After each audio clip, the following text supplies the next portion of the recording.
All right. Good evening, ladies and gentlemen. This is the Brushfire Mind, and we are live because it's 2000 on a Sunday night, and that is what we do at 2000 on a Sunday night. Steve can't be with us this week because, well, he's out exploring the birth of liberty and drinking at Cheers.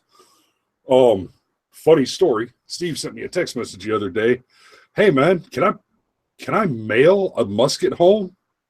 I said, no way, dude. It'll take forever. Just put it in your carry-on. That's how I do. Which, really, you check the bag. It's, believe it or not, it's surprisingly easy to check a firearm. My old man had one of his buddies call him up, one of the other sergeant major. This several years ago. Called him up and said, hey, Sergeant Major Lowry, we was up there at Redstone last week doing a range. One of my shithead privates left his rifle on the range. I already talked to your armor. He's got it. He's got it secured. Can you bring that down to me the next time you're visiting? And Dad said, sure, why not? And no shit, he put it in a case, checked it, took a Delta flight down, just checked it, and picked it up at the airport, drove it on to where it was supposed to be. No fuss, no muss. I'm sure the 3 up and down and the star helped a lot, but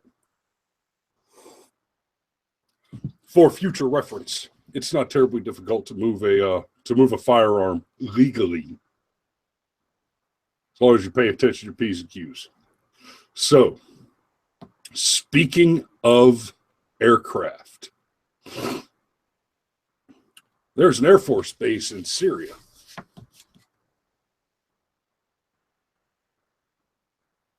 Not anymore. Let me say that again, in case it wasn't entirely clear.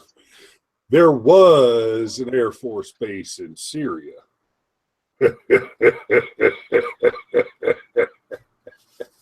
All right. So I know most of the guys that watch my show, they're also watching a lot of the news. Many of you, because it is your profession. Syrian civilians were stricken with chemical weapons earlier this week. And of course, we've seen lots and lots and lots of images, lots of video, lots of all that of the suffering children and all the terrible pain that happened there. Now, somehow, there was a terrorist attack with a truck in one of them European countries. And, even though there were many, many people injured, many of whom were women and children that were run over by a truck, we haven't seen a lot of images out of that one. I wonder why. Could it have to do with the narrative so desperately wanting us to believe that it's safe to have refugees at home, that it's safe to take in refugees? Could it honestly be? No, our media wouldn't lie to us. World governments don't lie to us. They only care about what's best for, oh, Jesus Christ, I can't even keep saying it. If there have been attacks outside of the Middle East conducted by Islamic, I'm not going to say Islamic terrorists, by Muslims. We're going to talk about the word terrorism tonight. We're going to talk about why I hate that word. We're going to talk about how the use of that word, to use the word terrorist in the context that it is most commonly employed at present, is to lie. But let's we've done enough on mainstream media lies and whatnot recently, but I wanted to poke that, just put that in your heads. You're not seeing images from the attacks that have happened in European countries because they want you to still believe that it's safe to take in refugees. They're lying to you by omission. It'd be one thing if they were unaware, but they're fully and keenly aware. So, Trump dropped some bombs. Now, I say dropped some bombs. Here's Tomahawk missiles. A Tomahawk missile does not cost a whole lot of money because it's an impressive explosive. A Tomahawk missile costs a whole lot of money because it's an incredibly accurate precision attack machine. You tell that Tomahawk where you want it to go, and here's how it works. Oh, Syria, I could shoot you from places where you can't get there from here. You don't have the technology to traverse the distance between the place where you are and the places from which I can strike. That is what the Tomahawk says. That is why the Tomahawk costs money. And this is why the Tomahawk strikes were correct action. In Syria, we have a chemical attack. Now, y'all remember back when Bush said, "Oh, I guess Saddam had a chance to give all his chemical weapons to Syria. Oh, maybe Libya and some other places." And of course, Bush lied and people died. People still believe that Saddam never had any weapons of mass destruction.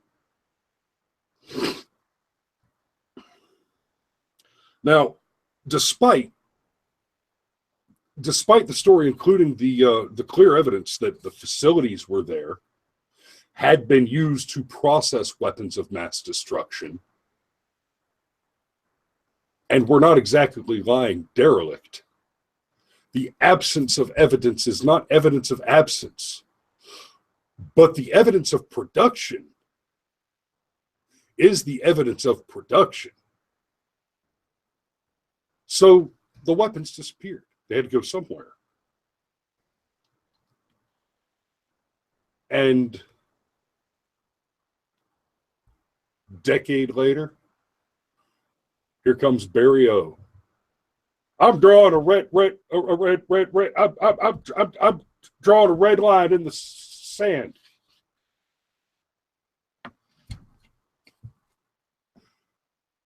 Nobody cares, Barry. Your red line achieved precisely dick.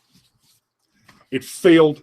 It never accomplished anything. The only thing Barry O ever achieved with his foreign policy was to weaken our position.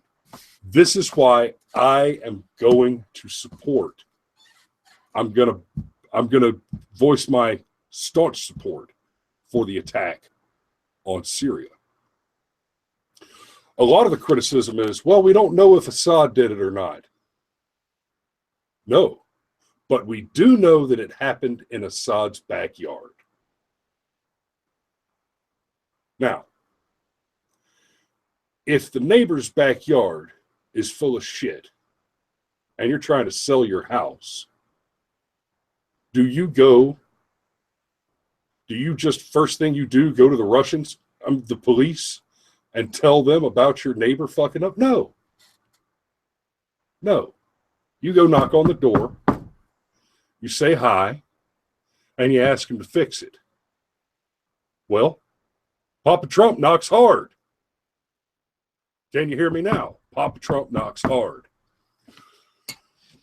Amusingly, even though most of my favorite YouTubers, which surprised me, have voiced strong disdain and are just losing their minds. Oh my God, he's going to drag us into World War III. If this is what we wanted, we should have voted for Hillary. No. Very different creature. This is a very different creature. We do not have to put boots on the ground in Syria. We do not have to get actively involved. We do not have to invade. There's some talk, maybe. We'll see how that develops. But we are in the mess we're in because we've been too tolerant of these guys just messing around, just dicking around. They just do what they want. They don't care who gets hurt. And here's the thing that you should really be concerned about. As long as dictators are failing to police their citizens, as long as ISIS is running amok, as long as somebody over there has chemical weapons that they are using and could potentially bring here, and the governments that are in charge are not dealing with it, not only is that a threat to our national security instrument, but because we're just full to our tits with bleeding heart little liberals, it's also a huge tax liability. What I don't want us to do is to keep sending foreign aid to fix bad states that aren't going to fix it. Back in Maine, I went to a church and we did a project. We collected money. We hired a farmer. We hired some animal husbandry experts. We bought a cow and a bull and a shitload of rabbits. And we sent them to a little starving village in Africa. The idea was that between the rabbits, the cow and the bull, and a bunch of seeds, these farmers could go there and teach these people how to raise their livestock. They could eat rabbits, they could have milk, they could start raising herds of cattle, and they could actually build a sustainable food supply that they could care for. The instant the farmers had finished training them, had finished implementing the training program and left the village, they slaughtered and consumed all of the livestock and did not pursue the grain. So the crops failed. They killed and ate everything they had, and that was it. Here's my point. You cannot fix poverty. Poverty is not a hole that can be filled with money. Poverty is the inadequacy of the actor. If you could just dump money in the hole and fill it up, that'd be easy, and I'd be happy to do it. Except that doesn't work.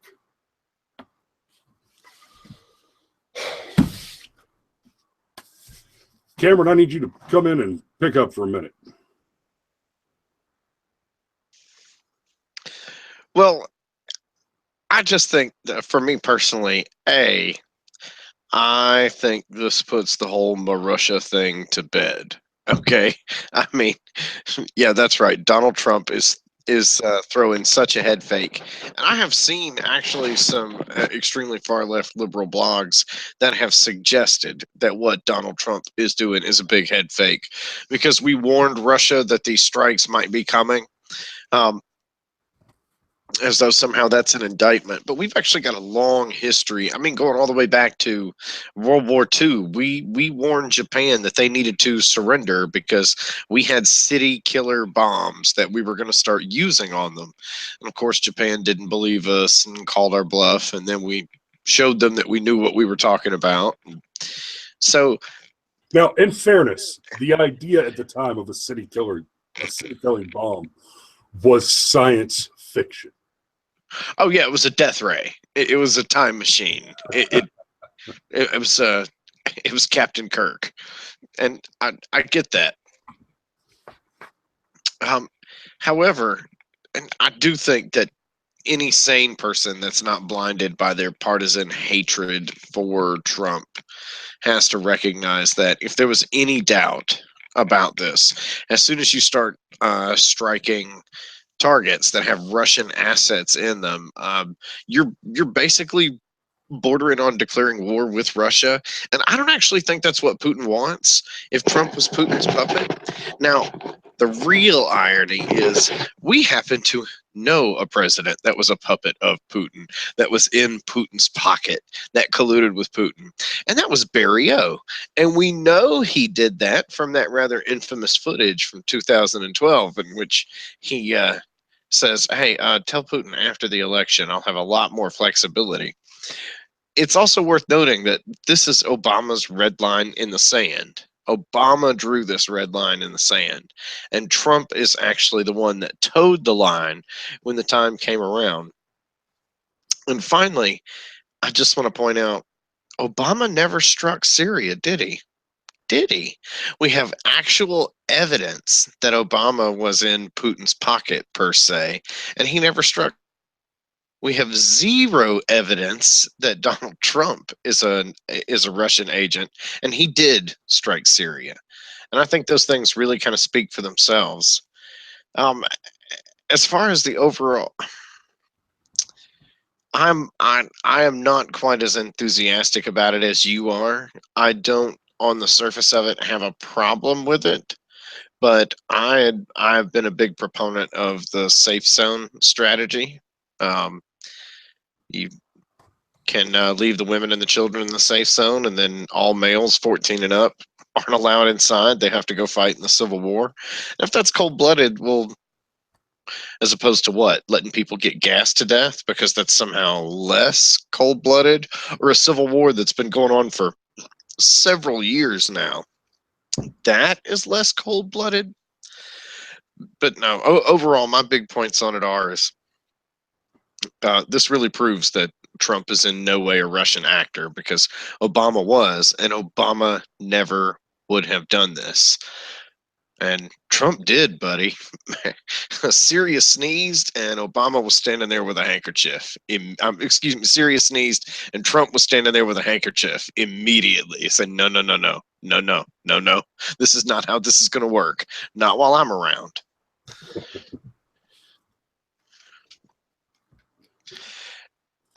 So, funny story. I was at a Waffle House yesterday morning.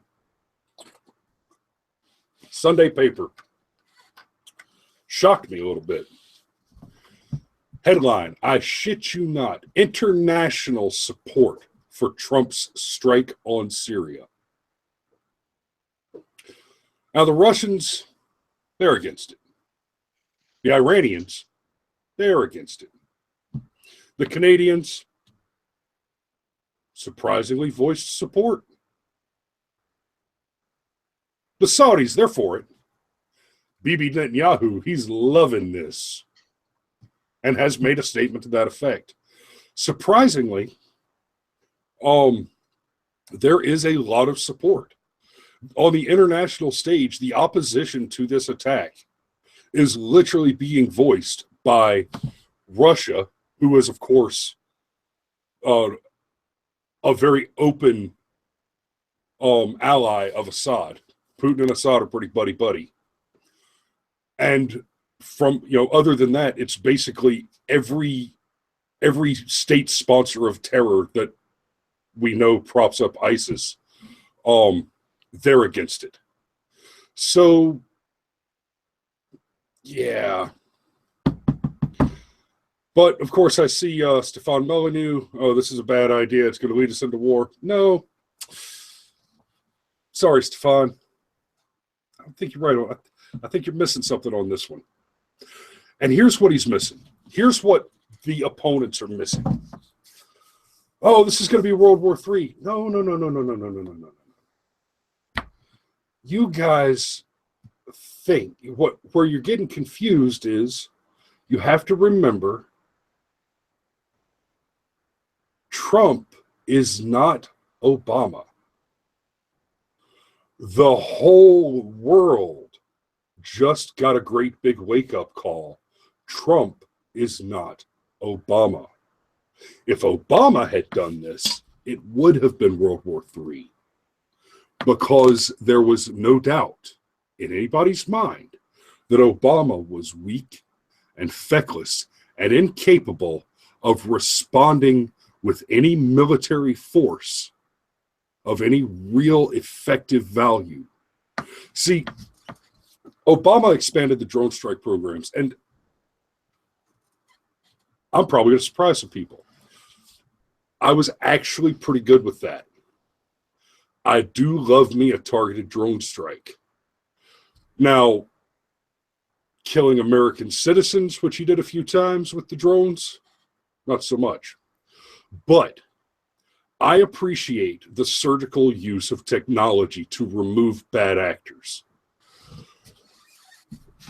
When you can cut off the head of the snake, I identify the command level asset and eliminate it, preventing cohesion within the unit. That is a massive blow against the enemy, and it's huge win for operational security. It stops the enemy from being able to coordinate their attacks and conduct complicated maneuvers. That's a big deal. So good on you, Barry, for that one. But nobody with a military to speak of was ever afraid that if they shit on Obama's shoes, he wouldn't just lick it up for them. But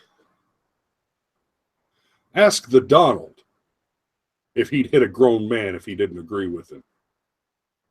Well, I would if he pissed in my face. Go ahead, piss in my face. See what happens. Nobody with a military now is in doubt that Trump will respond. They may even think he's a little crazy. They may think that he's hasn't thought it through. Man, it just amazes me. I read Dreams from My Father. Why couldn't y'all pick up a copy of The Art of the Deal? Oh. As DJ D. Mike once said so eloquently, read a book. Not a sports page, not a magazine. A fucking book, son. The Donald laid it out. He does plan shit out. He does think ahead. Believe it or not, that's how you win. Is this 4D chess? That's something I'm hearing people say. I love that analogy. 4D chess. What is the fourth dimension? Maybe it's not time. Maybe it's in here. So let's say that the whole world now thinks that Trump is crazy. Well, that's an opinion. But if their opinion is that this man who was in command of the world's most fearsome and well-established and technologically advanced lethal fighting force is a little bit crazy, or even a lot crazy, that's going to be a massive deterrent to further action. You're going to see a lot less trouble out of state actors. And I dare say you're going to see a lot more people policing their own. One of the things that we have to worry about with groups like ISIS and the like is they're not being policed by their host nations. Nobody's stepping in and saying, whoa, guys. I can't let you keep thumbing your nose at the war machine. The American, you can't do that. You do not want the American war machine in your backyard. Our soldiers are not just the best at what we do. Most of us are sexually excited by the prospect of conducting violence. And that's not fluffy poetry. That is not a metaphor that I'm using there. Sometimes that whole war fighting thing, it's addictive. It's intensely addictive. Cameron, you're going to have to help me out, brother. I'm rambling now. Well, you make an interesting point, because the truth is, if the USA wants to truly project the full weight of its force on a target, that target cannot withstand that force. So, yes, you are exactly right. The fact that these people can't police their own backyards is part of the reason why this is a problem. And the fact that this will automatically lead to war, no, it won't automatically lead to war. Um, the Again, the other point that you made, the fact that this is not Barack Obama, the fact if Obama did this, it would have been because of an extremely precise calculation, and everything going forward would be a measured and precise calculation in response. Whereas Trump is not afraid to double down and say, hit me. Now hit me again. And just keep going. And that kind of high stakes poker, most people are just not prepared to play. So I just, while I think that it may prove to have been an unwise move, I think in the long run, what happens is guys like Assad are in power, then they do something nasty, and because the Western and or Christian world actually is ethical, what people refer to as the patriarchy is actually people that want to follow law and order and have a civil society. So we step in and we Like Andrew topple. Tate said, thanks, Christian white man. Yes, something like that. So we go in and we topple Mubarak, or we stand aside and allow Mubarak to be toppled, and he gets replaced with Muslim Brotherhood sympathizers. In the 70s, the Shah of Iran was friendly toward Western democracies and the U.S. in particular. He gets deposed, and what do they vote in? Excuse me, not the Shah. I mean, the king of Iran before the Shahs came back, rather. I had that backwards. But it's what that section of the world does. When you go back to your analogy about how you sent the livestock and the seeds over to the village, and the second everybody left, they just ate everything and didn't bother applying the lessons. Um, on a massive scale, that's what happens in Middle Eastern countries. We arm the Taliban because they're a fantastic thorn in Russia's side. And then later on, we have to get rid of the very same Taliban ourselves because the Mujahideen end up being friendly to Al Qaeda and its ilk, and allow those training camps to happen in the backyard. So, yes. You commenting to our commenters. Can I say hey to some of our commenters? There are Absolutely. people.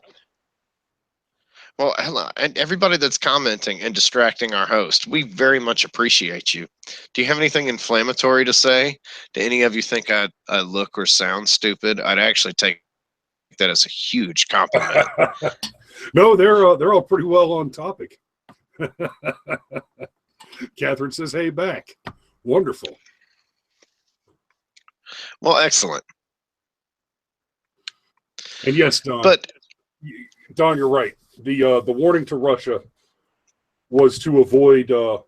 This would have gone very, very badly if there had not been a conversation with Russia prior to the strike, because there were Russian soldiers stationed on that air base, and that would have been a great big bucket of hey, WT fuck.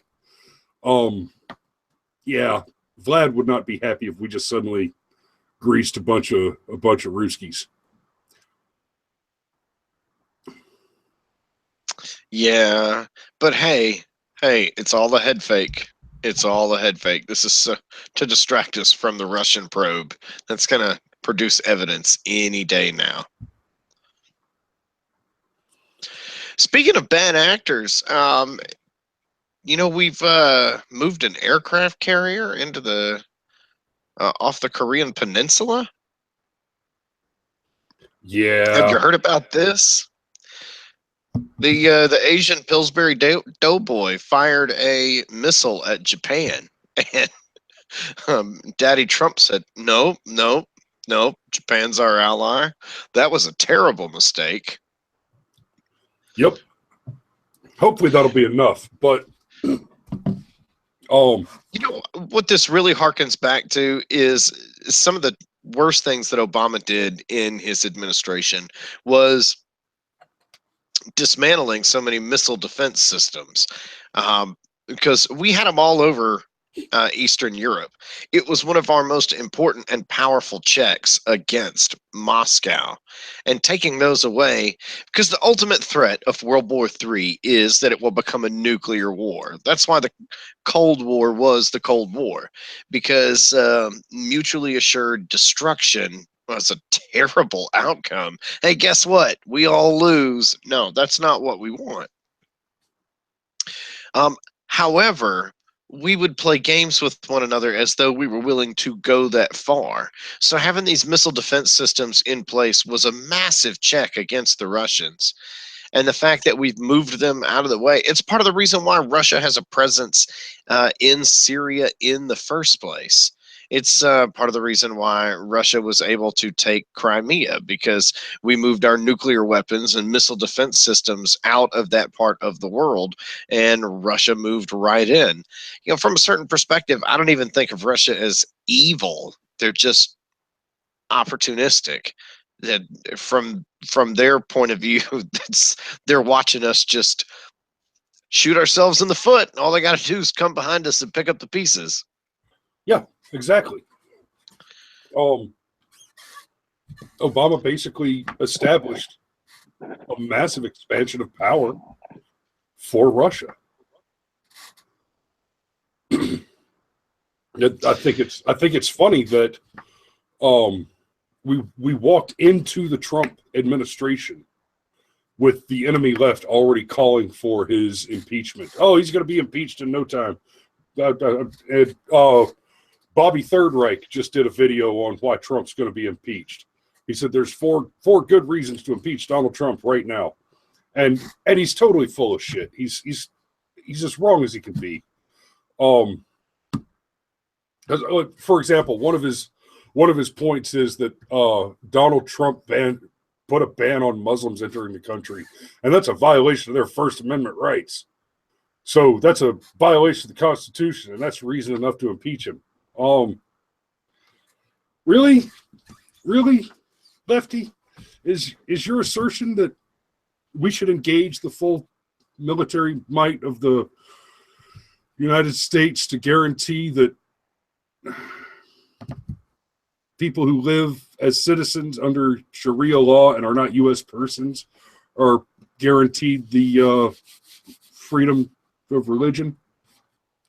Is that what you want? You want us to go to war and guarantee people their First Amendment right? Because that's your argument, is that everybody has the right to the freedom of religion, speech, and press because of the First Amendment, even if they're not American citizens. Let me explain you something, sweetheart. The point is that the rights we have come to us from God, and that the Congress shall not make laws to abridge those rights. Now, if, Bobby Third Reich, your argument was that we should defend everybody's right to keep and bear arms, well, under the language of the Constitution, you'd be a little bit more on track, since the Second Amendment makes no specification as to whom.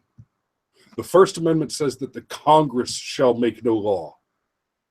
The Second Amendment says that the right shall not be infringed. Period. End of sentence. No argument. Every law that speaks against gun is unconstitutional. Period. But we walked into the Trump's administration with the enemy left already screaming for impeachment. And somehow Barry made it through Fast and the Furious, Benghazi, Medvedev, and the Clinton email crisis without being impeached. We're talking about a president who armed drug cartels, resulting in the death of U.S. citizens.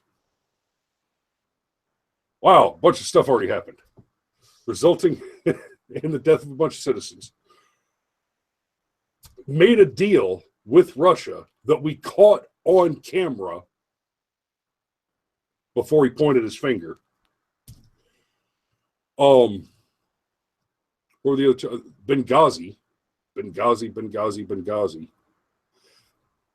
And the evidence that we have in the email server case essentially tells us that the whole reason Hillary was never prosecuted is because it would have implemented Barry O and a whole bunch of his administration and the Democrat Party in general.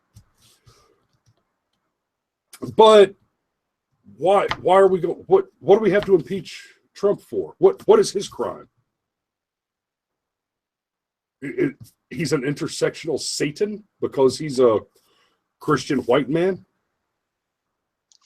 Rich. He's part of the 1%, and he's an old, rich white man. Old, rich white man. Evil. Okay. Well, they have to impeach Trump because they have to get rid of him because Trump might actually roll back some of their garbage. Well, and he has rolled back a mountain of it. He's rolled back a mountain of their garbage. No, I'm not gonna dig into that. There's too much for the 23 minutes we have left.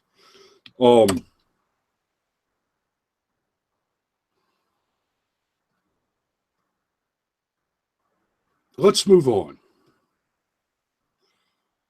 I'd like to spend a few minutes and talk about Rachel Dolezal. How did she get back in the news? How does this happen? She changed her name to some politically correct modern-day version of Persis Kambata.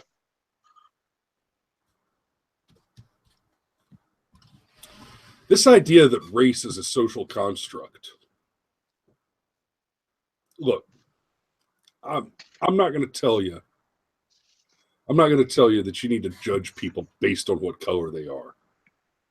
Unless you're a medical profession and you're deciding whether or not to prescribe somebody a preventive treatment for lactose intolerance or sickle cell anemia, the idea that it's a social construct is just ludicrous. Now, does the color of a man define the character of a man? No. But sweetheart, you don't just get to wake up one morning and decide that your lineage changes your susceptibility. It doesn't work that way. You is what you is. Now, to pretend like you can throw on some bronzer and hop in the tanning bed, and that's the exact same thing as having your Jimmy Johnson cut off. That's just madness. Madness. Yeah, I'm sorry. I wish I didn't bring her up now, because basically all I've got left to say is this woman should have been incarcerated for fraud. After applying for college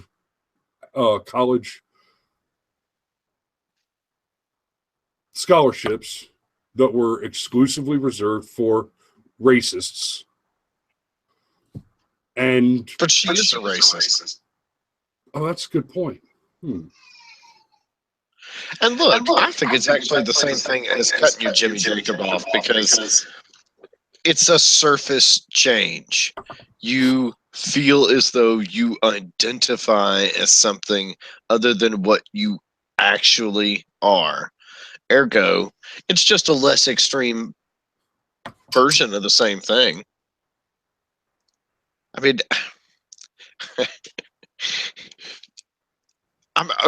this woman believes she was black enough to head up an NAACP chapter. That's not something you want to talk about, something most white people wouldn't even think about. And this woman was in a management position. So now I think it's stupid. Okay, let's be real clear. I think it's stupid. But by the same definition that allows you to say, I feel as though I am a woman, I feel as though I was born in the wrong body, well, why does that have to stop at gender? Why does it really have to stop anywhere?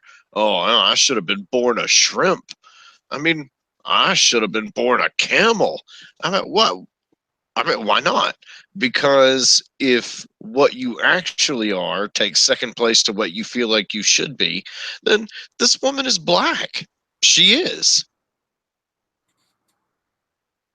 I mean, not really, because I think it's stupid. But the point is, if we follow their logic, I don't even know why they're offended. But that's not true. I think the real reason why they're offended is a white person climbed to the top of a black person's organization, and it just embarrassed the hell out of all of them. Wait. I just got a notification that Catherine has just subscribed to our channel. You are number 60. We don't have a prize, but we appreciate it.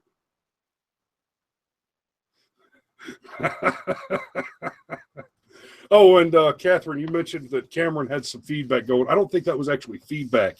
Cam's rocking a headset with a microphone on it. I think that was a baby screaming in the background. No, Lucas, genital mutilation is not the grand prize for the new subscriber. All right, guys, I think I'm about spent for the night. So I'm going to go ahead and call it on the White Hats Matter. Let's do our White Hats Matter segment. Cameron, unless you pulled up a really interesting White Hats Matter, I've got one. I've got one with a DRT. I've got one with a DRT as well. Well, why don't you take the White Hats Matter this evening? Well, why don't you give us our excellent? We've got a little bit of time. Why don't we do both? You go first. Oh, can we have our graphic? No. Yeah. Oh. No, because I didn't set it up, so just go with it. Thanks, buddy. Okay, so our DRT comes from Winston-Salem. Winston-Salem police say one person is dead from an armed robbery at Coliseum Bingo and Games Wednesday around 5 a.m. Police say shots fired inside the business at 2804 University Parkway, injuring 2 people with 1 dying on the scene. So that's a hashtag DRT right there. And hashtag DRT means hashtag dead right there. And honestly, those are the best ones. They really are, because when people are dead right there, they can't come back and sue later. And basically, the night manager is a 63-year-old man, and some masked men came in to rob him, and turned out he was armed. And he traded gunfire. There was 2 assailants, by the way. He traded gunfire with the assailants, hitting them both, and one of them made it about 300 yards away, where he collapsed and died. Police found his body. So, heartwarming tales of death and destruction. And I'd just like to say, remember, kids, if you never rob a liquor store, the owner of the liquor store never pulls out a shotgun and makes you look like a plate of spilled SpaghettiOs. That's right. You don't want to rob liquor stores, because Grandpa Irvine's in there with a sawed-off shotgun just waiting for your ass. Well, that's solid. My hashtag DRT was going to be that some criminal out there had broken open a canister of lethal poison gas, and, well, a man in a white hat, responded. So, ladies and gentlemen, that's the show this week. We can't wait to see you next week. Now that we're at 60 whole subscribers, growing fast. Amusingly, we're growing faster on Minds and VidMe than we ever did on YouTube. But hey, let's keep it up. Let's keep it rolling and get this message out there. Because our objective, as always, if you build a man a fire, you'll keep him warm for the evening. But if you set a man on fire, he'll be warm for the rest of his life. Good night.